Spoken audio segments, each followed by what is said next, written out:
shot, do you want it here, or if we put it on this side, is the bubble going to cover it? If it was over here, would the bubble cover it? I mean, I can't imagine it.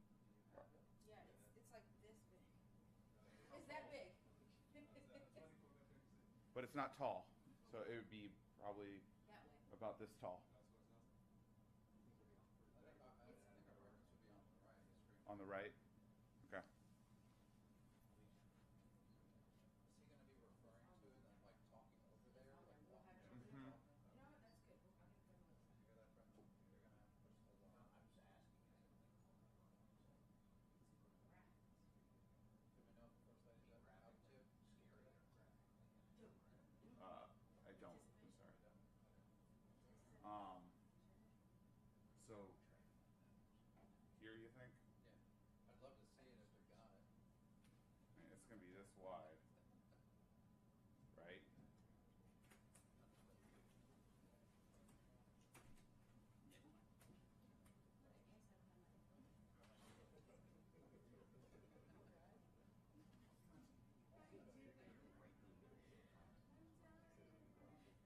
Just what I wanted.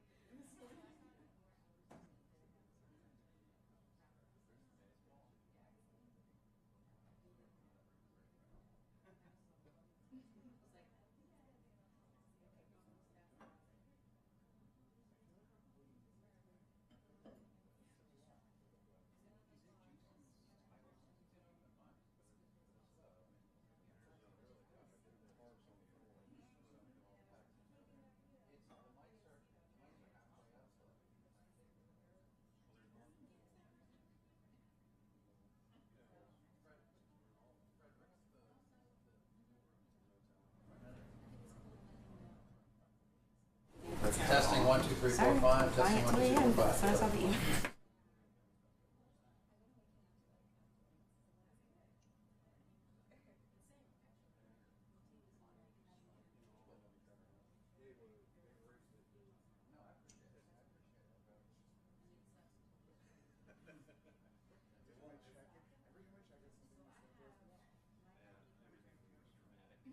Trying to type it so quick.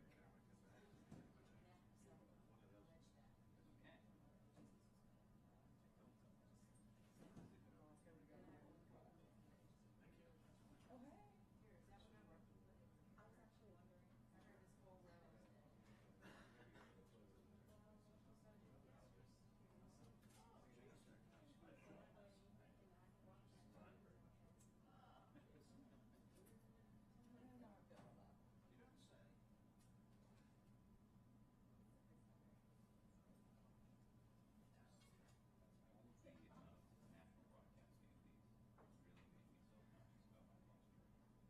Here, is that number? I was actually wondering. I heard this whole row. I didn't even know about that until yesterday. Yeah, you have that consistent order spot. I've been like doing that. It's like camera, you know, the second one. Yeah. And then this is the first one.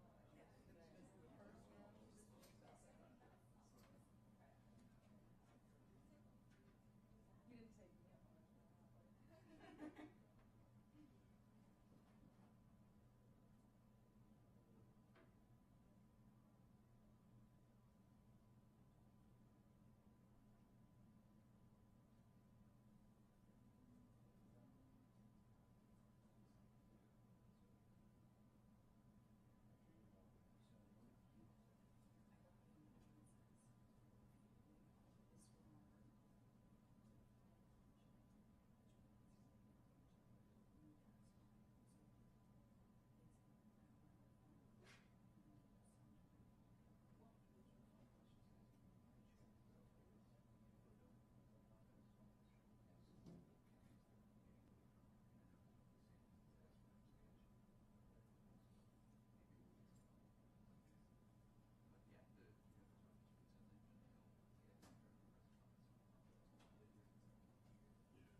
Well, good morning. I'm here, of course, with Kevin Guthrie, the Florida Division of Emergency Management Director, Jim Eifert, head of the Florida National Guard. Also pleased to be joining Grace Check from Fema is our Fema administrator, Deanne Criswell. So we appreciate her coming down, and we really appreciate FEMA's responsiveness to this disaster. So thank you very much, and thank you for being here. You had people immediately descend onto the scene, particularly in Southwest Florida. There's life rescue, making sure people are okay, following up on any type of calls, and there's been really a Herculean effort. There's also the assessment, okay, of what's been damaged that's going to impact the entire community. And of course, the power is a big issue. There are people that are working. I think Lee and Charlotte have about 15% restored. There's going to be able to be some more restored likely in the relatively near future. There is going to be some that's going to require some rebuilds. And so the utilities, FP&L's was down there first thing. They understand that and they're prepared to do it. The other issue with Lee County that they've asked support from is they had a water main break for their county water utility. That means that the county does not have water at this point, and you need that to be able to function in society. They've requested support from FEMA, and then FEMA was able to provide the Army Corps of Engineers, and they were on the ground after Kevin called them, I think at like 3 in the morning yesterday. They were on the ground from Jacksonville all the way down to Southwest Florida in the afternoon. They've been working to assessing that situation. We also have Florida National Guard personnel standing by to help the Army Corps if they need it. But at the end of the day, you know, that is something that will be very, very critical to be able to get that back. And it may require more of a rebuild. Maybe it require some more short-term remediation. They're going through that. But that's clearly a top priority. And we're thankful that FEMA and the Army Corps are there helping out. We have, obviously, there was a lot of folks in affected areas that evacuated.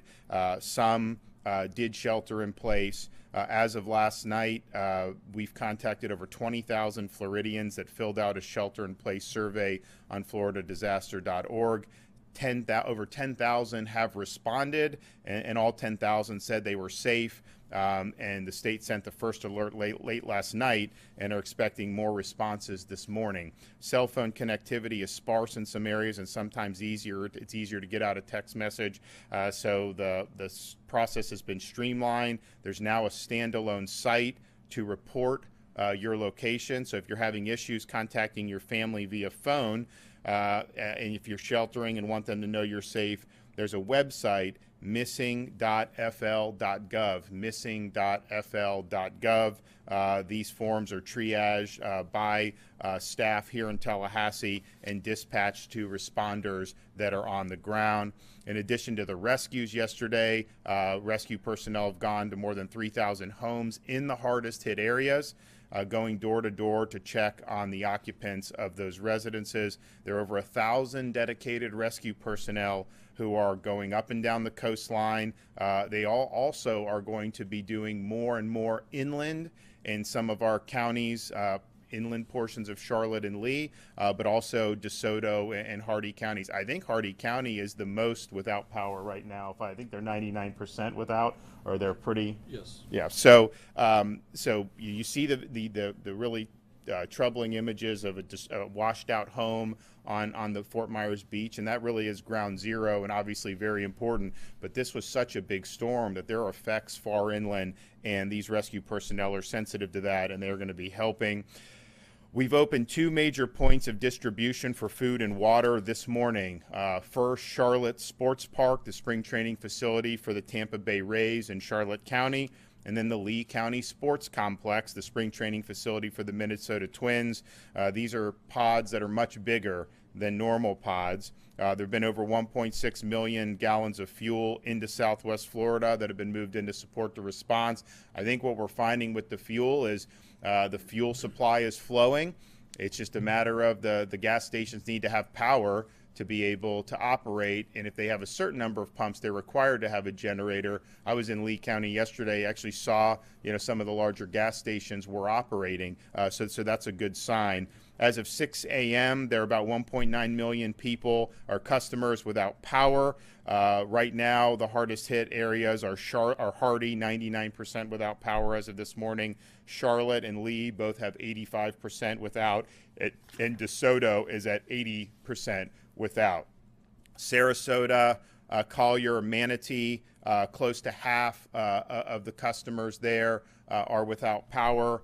Hillsborough and Pinellas, 15 to 18% are without power, and these crews have been on the ground since it was safe to do so, and they are working 24/7 to be able to restore power all throughout the state of Florida, and that's over 42,000 linemen and associated personnel that are on the ground. FDOT has had over 1,300 people on the ground. They've cleared more than 1,100 miles of roadway. I was happy to see the traffic flowing in Southwest Florida. Obviously, there's some structural problems in some of the bridges leading out to Sanibel and Pine Island, but by and large, there were toss and clear operations. The traffic is flowing in Southwest Florida, probably better than would have been anticipated so soon after such a major hurricane. So we appreciate that. They've also inspected and reopened 800 bridges across the state, and this includes 67 high priority bridges inspected and reopened in Lee, Charlotte, Sarasota, and Manatee counties. Pine Island, Sanibel, those are going to be rebuild efforts. The Sanibel Bridge had breaks in multiple parts of it. It was not where the water and the pylons were. Those held up very well. It was where you had it on some of the sandbar, and that basically just got washed out from underneath. In the meantime, and Kevin can talk about this, they're going to be running barges to be able to bring more heavy equipment onto the island to be able to help with the response. The first responders that have been there, by and large, coming in via air, they do have some equipment, but they're traveling lighter just to be able to go and get to people as quickly as possible. There have been 6 healthcare facilities evacuated in Southwest Florida. They were having problems with water or problems with power for an extended period of time. We're also prioritizing getting power and running potable water to the rest of the area's healthcare facilities. There have been 117 facilities that had lost power that now have power restored. The ports, Tampa Bay, Miami, Everglades, they are reopened for fueling, and I think between today and tomorrow, all the ports in the state of Florida up and down both coasts will be operational. Food and water, massive amounts, and Kevin is sensitive to the water situation in Lee, so I'd say this is an extraordinary amount of water that has been staged and is continuing to be brought into the area. So FEMA has activated their individual assistance program. So if you're in need of help of recovering in those affected counties, you can go to disasterassistance.gov or call 1-800-621-3362. 1-800-621-3362. 34,000 people have already registered with FEMA. Make sure if you are looking at claims on your property, you document that, take photos, make sure you have it. We want you to be able to be made whole as quickly as possible. There will be, in conjunction with FEMA, the state of Florida, and the local communities, what are called disaster recovery centers. Those will be set up very soon, and that will be a place, if you need help with things like individual assistance, you can go, although, Gracia will point out, you don't need to go there. You can do all this online. There's also going to be insurance villages set up under the leadership of CFO Jimmy Petronis. You're going to have a lot of flood insurance claims as a result of this. You will have some wind claims as a result of this, and it's our view that these claims need to be paid very quickly so that people can get back on their feet. I want to thank the First Lady for spearheading our efforts for Volunteer Florida and Activate the Florida Disaster Fund, where people can donate. If you want to contribute, you will be joining a lot of people who've done a lot of money, and we now have over $12 million with 24 to 36 hours after the storm hits. Pretty incredible that's happened. If you want to go to floridadisasterfund.org, floridadisasterfund.org. More than 12 million has come in, and there's a lot of interest to do a lot more. Why is that important? FEMA has certain things they can do via statute regulation, but if it falls outside of that, they just can't do it. That's not the way it works. And so when you enlist private organizations, they can be a little bit more nimble. They can tailor their response to maybe some of the more unique needs that citizens may have. And obviously, you have people that have been dislocated. You have people that no longer have homes. And so there's going to be a wide variety of things that they're going to need in the coming days, weeks, and months. Volunteer Florida. If you want to volunteer your time, visit www.volunteerflorida.org to find volunteer opportunities. I think this is one way where you can really make an impact, and I know people really appreciate all the outpouring of support. I want to commend the folks that we were able to meet with down in Southwest Florida. This has been a major event, of course, and these people have been working around the clock to be able to serve their constituents and serve their communities. And we appreciate the dedication. We appreciate the perseverance. We know that there's a lot of difficult days ahead, but they've really done a great job standing up for the people of their community. I'm going to let Kevin give a brief on the state response, and then we'll have the FEMA administrator come up and provide some perspective from FEMA. Thank you, Governor.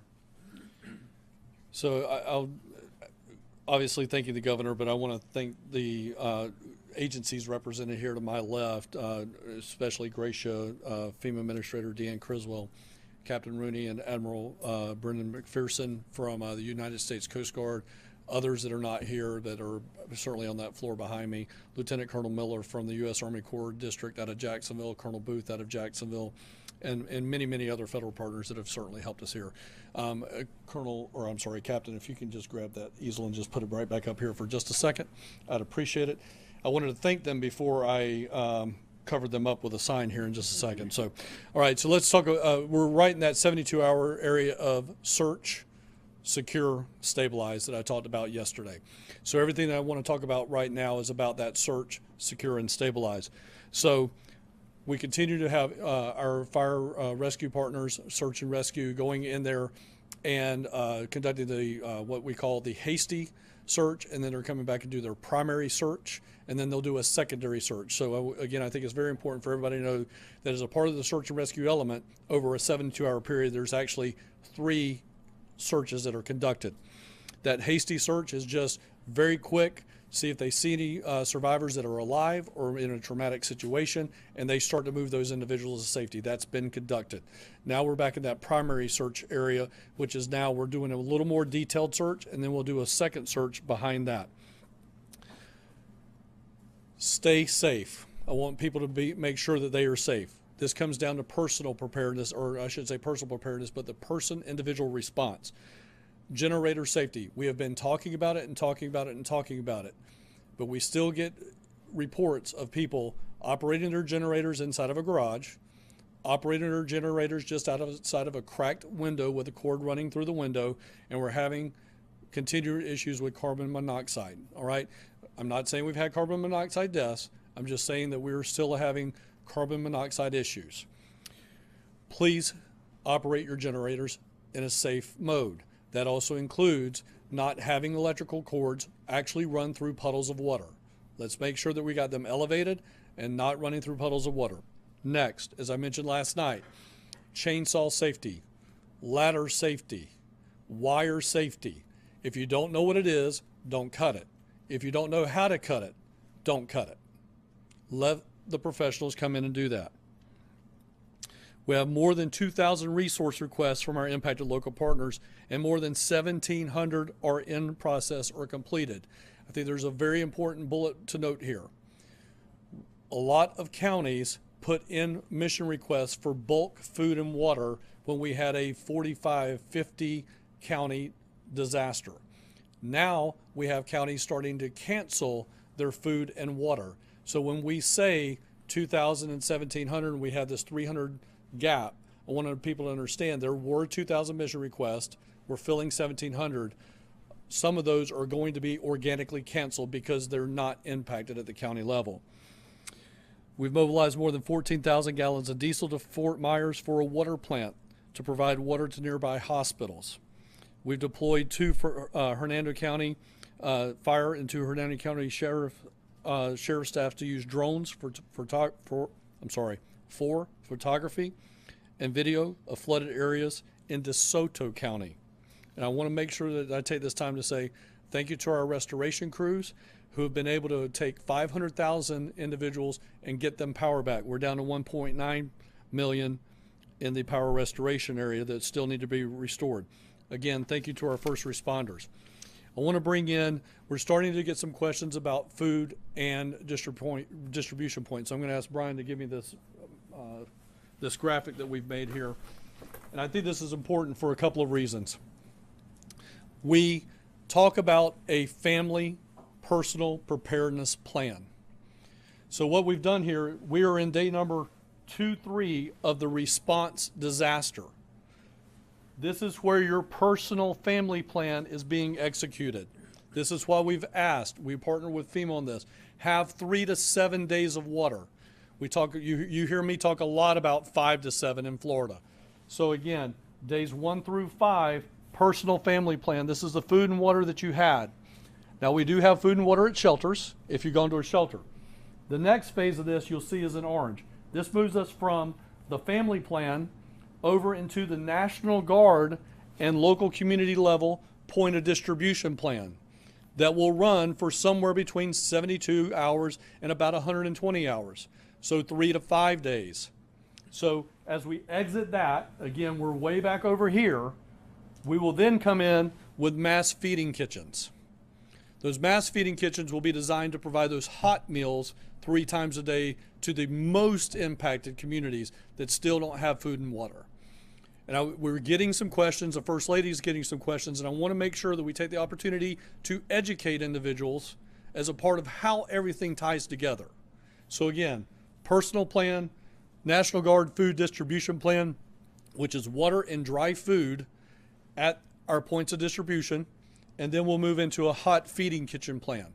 So I thought it was important for everybody to understand how that connects, and that as we continue to get questions about that, where is your government? Today, we're in the process of moving National Guard to, the bulk food has gotten to those 2 locations the governor's already mentioned. Now we're moving down to the community plan, which is that local National Guard element that's going to go up and set that up. I'm working with Lee County today, which is obviously the most impacted county. They have 8 community pods that will be opening, hopefully in some form or fashion, moving cars through them later today in 8 locations. I'm going to let Sandra take the lead on announcing those locations at the local level for her staff so that when they're ready, we're ready. But I want to make sure we tie all that together. Last thing I want to talk about now is as individuals start to move debris to their curbside, you must separate it into piles. My communications team will be giving graphics at another update today at the 5 o'clock or this evening update. We will tell people how to separate their debris into piles. But if you're doing it now, vegetation needs to be in its own pile. Structural, this is food, or I'm sorry, structural is furniture, building materials, plumbing issues. That needs to be in a separate pile. Then we call it household hazardous waste. These are your cleaning supplies, your batteries, your pesticides, anything that's hazardous goes into its own pile. Electronics, TVs, computers, things of that nature go into its own pile. And the last pile is what we call white goods or appliances, need to go in a separate pile. So again, recapping, that's vegetation, structural, household hazardous waste, electronics, and appliances. As always, when moving stuff, if it is too heavy, get help. These are absolutely avoidable deaths and absolutely avoidable injuries. Get people to help you. We have many faith-based community groups. We have Team Rubicon, individuals willing to help you to get that stuff to the roadside. So please be safe. Use gloves, use goggles, make sure you're wearing boots, make sure you look for power lines that may be mixed up in all of this debris. Thank you for allowing me to do a little extended briefing today and provide you a little more detail. We'll be back this afternoon with some more information. And as always, Governor, thank you very much for your leadership. Okay, Administrator, floor is yours. All right, thank you. Governor, thank you first for allowing me to join you here today. And I'd also like to recognize my Regional Administrator, Gracia Check. She has been on the ground since before this storm hit, working side by side with Director Guthrie. But it's not just that. Our regional office works with the state of Florida and all the states within Region 4 throughout the year to make sure that we are planning, we are coordinated, and that when we have an event like this, we can seamlessly move in to assist and support the state with their needs. What we have done prior to landfall is we did stage a lot of search and rescue resources to support the great efforts that have been happening here in the state of Florida. We have those resources available as the state needs it. And we've also begun to move in food and water into those points of distribution to support what you just heard from Director Guthrie and the governor. What I want to say is we are here to support. FEMA is here to support these ongoing efforts right now to continue the life-saving missions that are still ongoing, but also to begin to support the recovery mission. As you heard the governor say, the president did declare a major disaster declaration for individual assistance as well as public assistance. Public assistance is going to allow us to reimburse a lot of the costs for the first responders who have been doing an amazing job, allow us to reimburse some of their overtime costs for all of the work that they've been doing to stabilize this incident.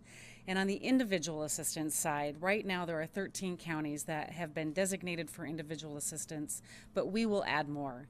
As we continue to do assessments and it has been safe to go into those neighborhoods, we will continue to add more counties so individuals can apply for assistance through FEMA. And I just want to reiterate how you can do that. You can go to disasterassistance.gov, you can go to or you can call 1-800-621-3362, or you can go to our FEMA app. I also want to let people know that we are going to have teams of individuals that are going into the shelters to help them register for assistance. Right now, we know that many people are away from their home. They may not have access to the internet. They may not have access on their cell phone. And so we're going to send teams to go into the shelters to begin that recovery process for them.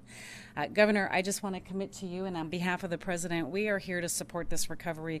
We know we're still in a very active response stage. We're going to go into the stabilization, but we've already started planning for what the recovery is going to be, because we know that this is going to be a very complicated and complex recovery.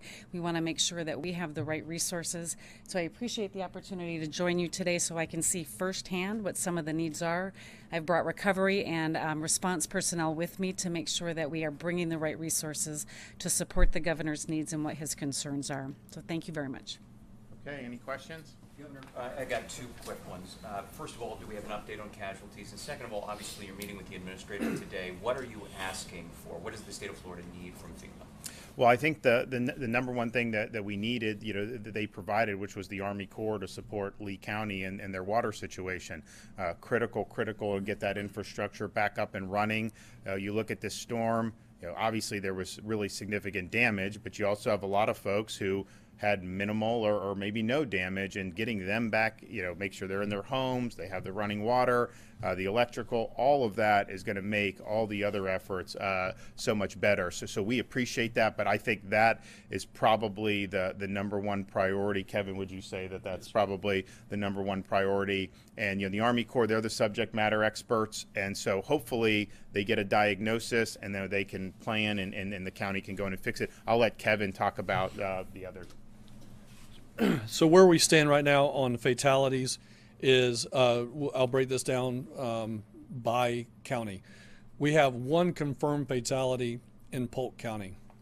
We have 12 unconfirmed fatalities in Charlotte County. We have 8 unconfirmed fatalities in Collier County, and we are still processing through the situation with the hasty search that I mentioned before in Lee County. Now, let me talk about confirmation and unconfirmed. People die in disasters that have nothing to do with the disaster, right? So the medical examiner is the one that makes that determination. They are the lead agency at the local level to determine when they investigate that this is either disaster related or not disaster related. If it is determined to be disaster related, you've heard the governor and I talk about this now for about 3 or 4 days. There is a direct death, in other words, storm surge, rising water, things of that nature, or indirect, the stuff that led up to it after the fact. So with that being said, we have 12 unconfirmed fatalities. In Charlotte County, we have 8 unconfirmed fatalities. In Collier County, we have 1 confirmed fatality. In Polk County. So that brings us up to 21 total. We do have an identified situation that was done during the hasty search of some fatalities. We do not know exactly how many were in the house. And let me paint the picture for you.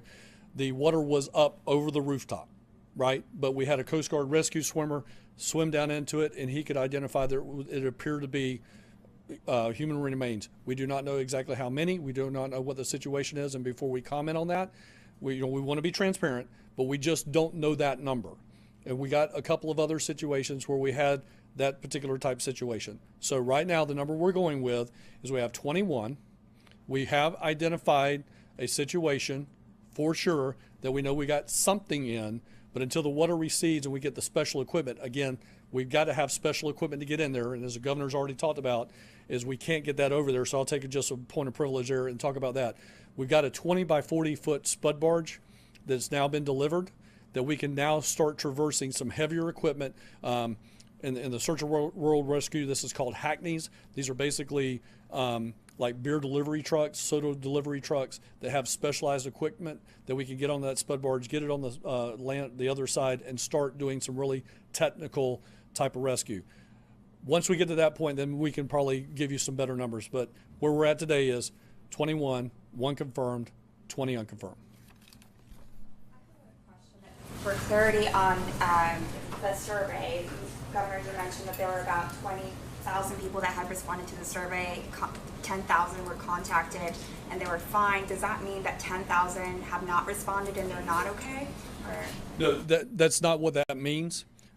So for instance, right now we have about 14,000 people just in Lee County, I believe it is, well, I'm sorry, across the 3 counties. We've got about 14,000 people in shelters.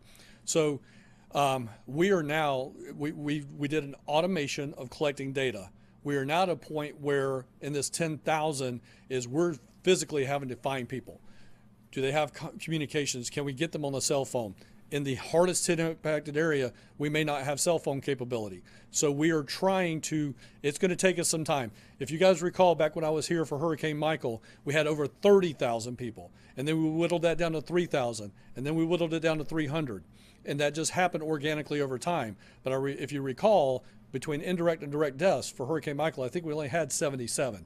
So that number is going to continue to squeeze itself down, down, down as we have the ability to get into shelters and find people that are registered inside of shelters. People will register via the FEMA app, FEMA website, on the phone with FEMA, person to person with FEMA, and then we'll start to be able to whittle those numbers down between federal data, between state data, between local data, and that number will continue to shrink. But again, we are way ahead of where we were at for Hurricane Michael when I was here on this floor for that. We were 30,000 weeks into that situation. We're down to less than 10,000. We're only day number 2. So that number is going to continue to come down drastically.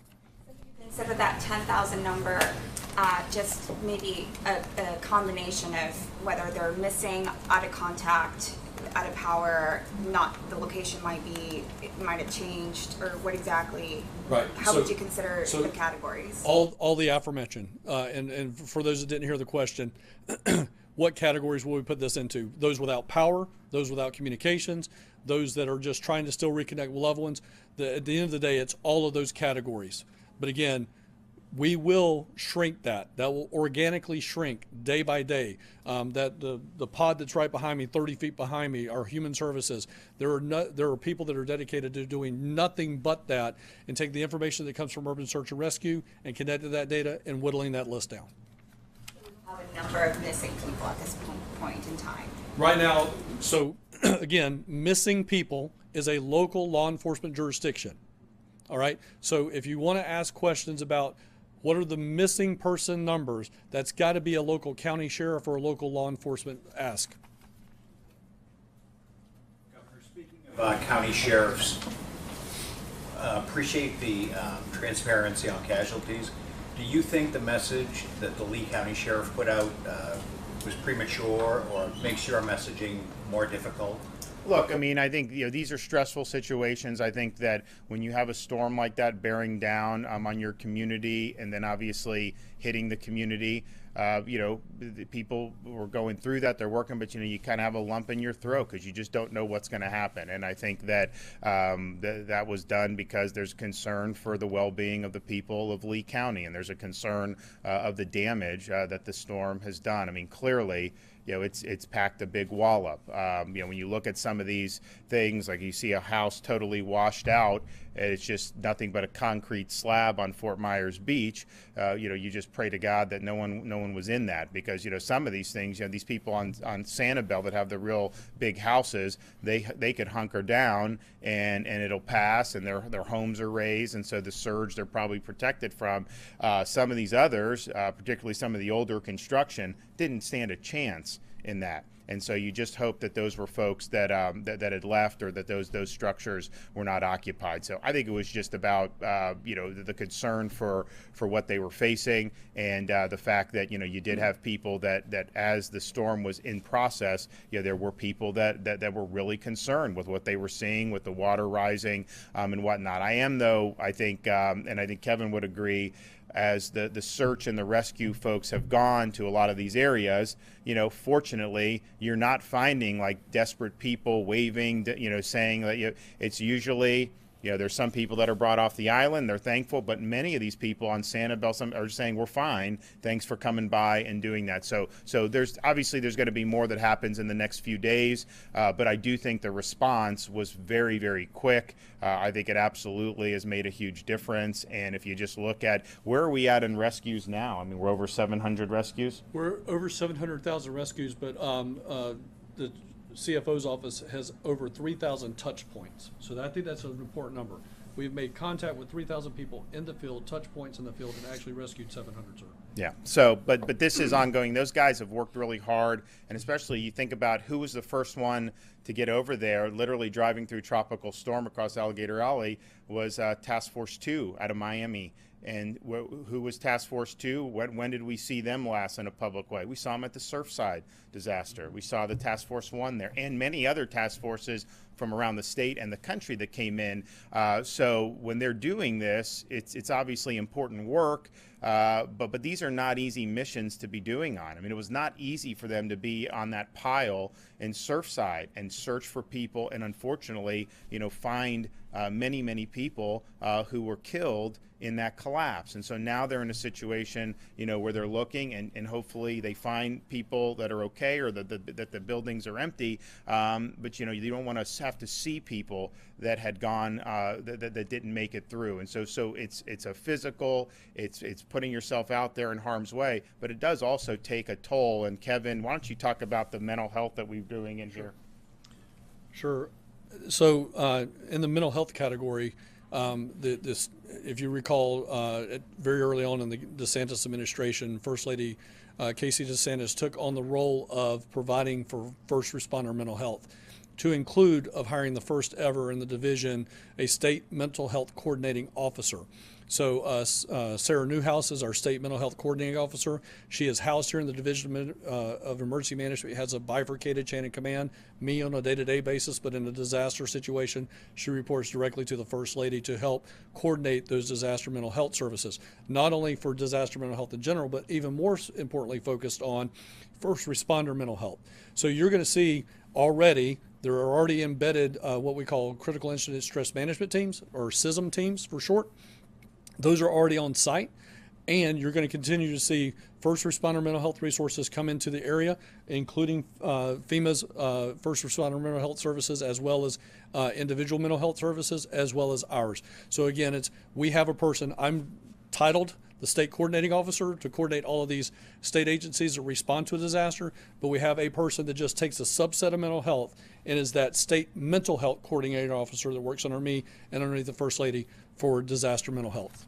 Okay, thanks guys. Governor, have a location of the house where the